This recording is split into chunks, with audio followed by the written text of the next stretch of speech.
Hello friends, welcome to series yummy town. నేను మీ శిరీషాని. ఈ రోజు ఎగ్గుతో పన్నీర్ కర్రీని ఎలా ప్రిపేర్ చేసుకోవాలో చూసేద్దాం.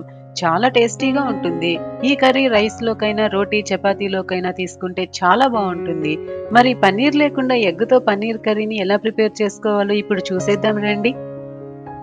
ముందుగా ఇక్కడ నేను 6 ఎగ్స్ తీసుకొని ఒక గిన్నెలోకి పగలగొట్టి వేసుకున్నాను.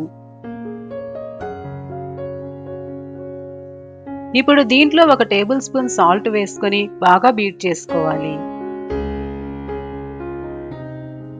ఇలా బాగా బీట్ చేసుకొని పక్కన పెట్టేసుకోండి. తర్వాత మన ఇంట్లో కేక్ ప్యాన్స్ ఉంటాయి కదా, ఉంటే కనుక కేక్ ప్యాన్ తీసుకోండి, లేకపోతే ఏదైనా రౌండ్ గా ఉండే గిన్నె తీసుకోండి. ఇప్పుడు ఇందులో కొంచెం ఆయిల్ వేసుకొని ప్యాన్ మొత్తం అప్లై చేసుకోవాలి. తర్వాత బీట్ చేసి పెట్టుకున్న ఎగ్ మిక్స్చర్ ని ప్యాన్ లో వేసుకొని పక్కన పెట్టేసుకోండి. ఇప్పుడు స్టవ్ ఆన్ చేసి ప్యాన్ పెట్టుకొని కొన్ని వాటర్ యాడ్ చేసుకోవాలి. వాటర్ ఇలా మసిలేటప్పుడు ఇలాంటి స్టాండ్ ఒకటి పెట్టేసి ఎగ్ ప్యాన్ ని పెట్టుకొని మూత పెట్టి కవర్ చేయాలి. చూడండి, ఫోర్క్ పెట్టి చూస్తే ఫోర్క్ కి ఎగ్ ఏమీ అంటకుండా ఉంటే పర్ఫెక్ట్ గా స్టీమ్ అయినట్లు. ఇప్పుడు స్టవ్ ఆఫ్ చేసేసుకొని బయటికి తీసేసుకోండి. తర్వాత కొంచెం చల్లారిన తర్వాత చాకుతో మెల్లగా బయటకు తీసేసి మీకు కావాల్సిన సైజులో ముక్కలు కట్ చేసుకోండి. చూడండి, ఇలా కట్ చేసుకున్నాక ఒక బౌల్లోకి తీసుకొని పక్కన పెట్టేసుకోండి. ఇప్పుడు మసాలా ప్రిపేర్ చేసుకోవడానికి మిక్సీ జార్ తీసుకొని 2 మీడియం సైజ్ కట్ చేసుకున్న ఉల్లిపాయ ముక్కలు, 2 పచ్చిమిర్చి, 2 మీడియం సైజ్ కట్ చేసి పెట్టిన టొమాటోలు, 6 వెల్లుల్లి రెబ్బలు, 2 ఇంచుల అల్లం వేసుకొని మెత్తగా మిక్సీ పట్టేసి పక్కన పెట్టుకోవాలి. తర్వాత స్టవ్ ఆన్ చేసి ప్యాన్ పెట్టుకొని 3 టేబుల్ స్పూన్ల ఆయిల్ వేసుకోండి.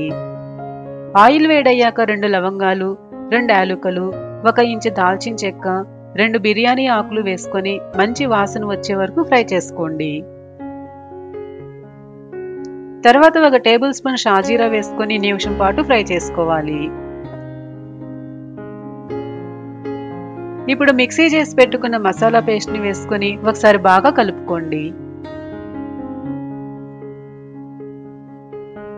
తర్వాత 1/2 టేబుల్ స్పూన్ పసుపు, రుచికి సరిపడా ఉప్పు, 1 టేబుల్ స్పూన్ కారం, 1/2 table spoon garam masala powder వేసుకొని గ్రేవీ దగ్గర పడి ఆయిల్ పైకి తేలే వరకు మధ్య మధ్యలో కలుపుకుంటూ ఉండాలి.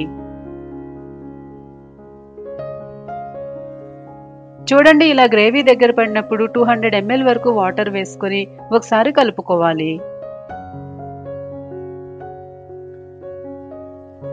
కొంచెం సేపటి తర్వాత వాటర్ ఇలా మసిలేటప్పుడు 1/2 టేబుల్ స్పూన్ కసూరి మేతి, ఇంకా కొంచెం సన్నగా తరిగిన కొత్తిమీర వేసుకుని ఒకసారి కలుపుకోండి. ఇప్పుడు స్టీమ్ చేసి పెట్టుకున్న ఎగ్ క్యూబ్స్ ని వేసుకోవాలి. ఒకసారి కలుపుకొని సాల్ట్ సరిపోయిందో లేదో చూసుకుని గ్రేవీ చిక్కబడే వరకు మూత పెట్టేయండి, మధ్య మధ్యలో కలుపుకుంటూ.